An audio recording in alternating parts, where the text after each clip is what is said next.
Hello, my YouTube family. Manipurihomemaker channel mayam bu taramna ukchari. Mayam ngasidi Suktani kamaina thong gadagi habdo murcharake ko. Akhoi Asengba khuthong dune pangthong da thong basunate aduga akhoi YouTube ta su Ahanba Oina Suktani gi Asengba khoi gi magi recipe se hojikti langban gi tarapon matam chu jong sale usop mela matam ne na ko aduragi di Suktani yamna pamjaba yumda su thong janing ba chajaning ba dum chu lai bane ba Aishu Suktani se am haina je akhoi gi numang khamanam ga hebe kanam bu yam nung chengo adu kamaina thong ga dagi habdu charagi ko mayam nakupi se akhoi gi kitang ai gi se kitang yam lamna hapage na tawbane aduna kitang yamna dum lawre aduga phajana chamthoe amol kai manthok tana aduragi di numang kha se khuda ma hekjarure du numang kha je akhoi gi mana anau bu ya de ari bu na tawdoini ko do akhoi gi masa yam nanba masak phajaba budi khalla budi phajana hegla bani tin gang yaudaba akhoi amut baga taidaba aduraga so hapetang sumaina phajana chamthok pirage do numang kha je aina lauthokpa sumaina makho kanba se lauthok piu ko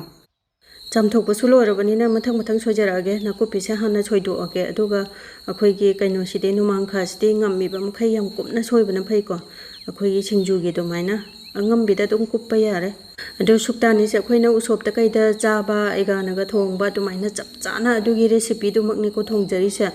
adu Suktani se thongba se akhoi na chari ba mahau do heta wakhanna sagatlaga thongba je ta ya de ko magi recipe je ta de akhoi na khallaga heta hapchan ba se adu soiba hek loiba ga gas on tawraga pen se thangale aduga akhoi gi cooking oil se thau se apamba ame heta lawbiro ai de refined oil se akhoi gi spoon achauba ama haijare ko thau se yamdra suyai kitang adum hairaga aduga thau se haipe charakpaga akhoi gi nakupi se ngoksanbire ado akhoi gi acha thau waragadi mundragadi thau hing namni ko aduna mulanbiraga hapiyo adu ngasai gi numang kha soibado simu hapjalage adu ngauba matamda akhoi gi gas se medium natraga low flame da thamaga ngaubiu ko ngasai gi mana patrikpa ba nga tani na chatlona ka salakpana hangane ba magi mahau do wat kane ba phatlo ka changrade do haipetang phajana otpira ba matungda makhum jang tang khumjan biraga khoi om boy kari boy marak marak ta su kitang otpi ba ko sumaina phajana khoi gi patha halage dugo mun chu phajana mulle ko de sumaina mulak pasida khoi gi usop ta kai da de hawai thongba gumba mairen gumba dum mairen thongba ga to dum hapchanna bane ba Suktani do ma phone kitang oina ba dum khara haptoine ado yumdadi sumaina beson je spoon macha ama phabata ba ma hapchalage aduga beson ji ka punna chini so dum haporasi ko chini se spoon macha ahum kha hape do akhoi gi yamna su ka hena thumdaba aduragi di adum chapchana thumba chang do ne aina hapchari se akhoi gi thumba se mu walaga di pungkha kha doine ba adugi yam thumallaga su thumba cha ba se am phate da nang chikande adubu nung phado kitang cha ba di ka su kai phote da toina cha draga ti ko adong hakta ngobiraba matungda akhoi gi ising achabani khangde ayingbani khangde mahi se khara adum hapchan birasi ko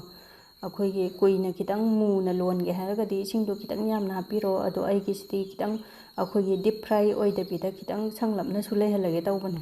akhoi gi deep fry oiba yam ngok thatpa se akhoi hakjang da phate dana ko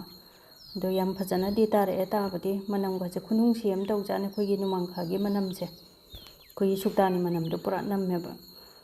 do sumaina nga hang ngobiraga yam thubane dum aduga mai su leikhatpi gano low flame da dum tawbiu ko phajana namnap lawre to koi pura Suktani ge dumaina machu ga je phajana dum mure ko do kitang wa na dum toktho ge ba ngasai gi musuk mudabida dina thang darage gas op tawraga